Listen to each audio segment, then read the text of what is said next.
Hygiene. A common idea is that medieval people were dirty, never bathed, reeked of sweat and mud, and didn't care about hygiene. But that's more myth than truth. Cleanliness mattered, even for peasants. Most villages had access to rivers or public bathhouses, and records show that people washed regularly, especially before meals and church. The bathhouses were popular across Europe until disease outbreaks made them less common. Even then, people still valued soap made from animal fat and ash, and used herbs to freshen breath or scent clothes. Medieval life was far more hygienic than many people may believe. Lifespan. Many people believe that in the Middle Ages most people died by 30, but that's just a misunderstanding of how averages work. Medieval life expectancy was low, mainly because of the unfortunate rates of infant mortality. When roughly half of all children died before age 10, it pulled the average down dramatically. Those who survived childhood often lived well into their 50s or 60s. Parish records, wills, and skeleton studies all show adults reaching middle and old age. Nobles, monks, and peasants alike could live long lives if they avoided disease, famine, or war. Worked endlessly. It is often thought that medieval peasants worked endlessly, dawn to dusk, 7 days a week, with little time to rest. But that picture leaves out something big: the church calendar. Between feast days, saints' days, and Sundays off, many peasants had over 100 days a year free from fieldwork. They worked hard during planting and harvest, but winters were slower and holy days were taken seriously. There were even laws against working on certain feast days. So even though they worked hard and life wasn't easy, it wasn't all constant labour. Night mobility. People often imagine knights trapped inside their armour, clumsy, slow, and hard to move if they fell.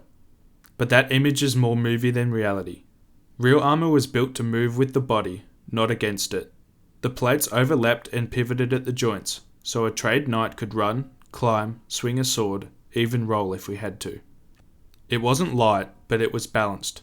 Knights trained in it from a young age, so by the time they saw battle, moving in armour was second nature. Evil cats. It's a common myth that people in the Middle Ages thought cats were evil, creatures linked to witchcraft or the devil. There's some truth to it, but the picture's more mixed. Cats were actually valued in many places for keeping granaries and homes free of rats and mice. Their reputation only really suffered in certain times and regions, especially when superstition ran high. Some church writings and later folklore tied black cats to witches, but that wasn't the universal view. In many medieval towns and monasteries, cats were kept, fed, and even named. They were practical companions long before they were ever feared. Marriage age. It's a common belief that people in the Middle Ages married as children, but that wasn't the norm. While noble families sometimes arranged early marriages for political reasons, most couples, especially peasants and townfolk, married in their late teens and early 20s. They had to be old enough to work, earn, and support a household. Life expectancy might have been lower, but adulthood still began at roughly the same stage as today. The idea of universal child marriage mostly comes from the rare noble cases that stood out. Trebuchets and catapults. Many people believe that trebuchets and catapults were the same thing, or at least very similar.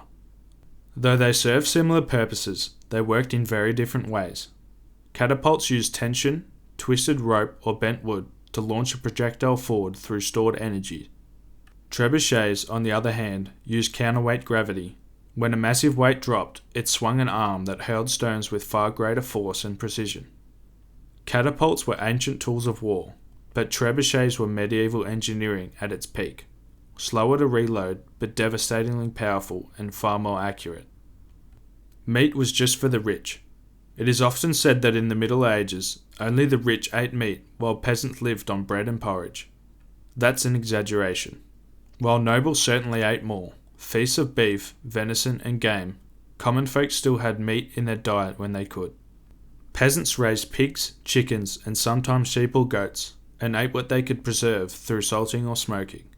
Fish was also a major source of protein, especially on church fast days when meat was forbidden. The difference wasn't that peasants never ate meat, just that it was rarer, more seasonal, and tied to what their land or lord allowed. Rarely travelled. Many people believe that in the Middle Ages people rarely travelled, that they spent most of their whole lives inside one village. That's partly true, but not the whole story. Many did live locally, tied to their land or lord, yet travel was still a normal part of life. Pilgrims travelled across Europe to holy sites like Canterbury or Rome. Traders and craftsmen moved between towns for work and fairs, and soldiers marched across kingdoms for war. Even villagers might travel to nearby markets or festivals. Though many people may have stayed relatively local, the medieval world wasn't as isolated as we imagine. Limited literacy. It is often said that in the Middle Ages, only limited people, such as nobles and priests, could read or write, while common folk were completely illiterate. That's not entirely true. While the upper classes had greater access to tutors and books, literacy reached far beyond castles and monasteries. Merchants learned to read ledgers, craftsmen kept written accounts for their guilds, and even some farmers could follow prayers or simple letters. In towns, schools run by the church taught basic reading, and trade required it more each century. That's all for this one. If you enjoyed, feel free to stick around for new videos each week.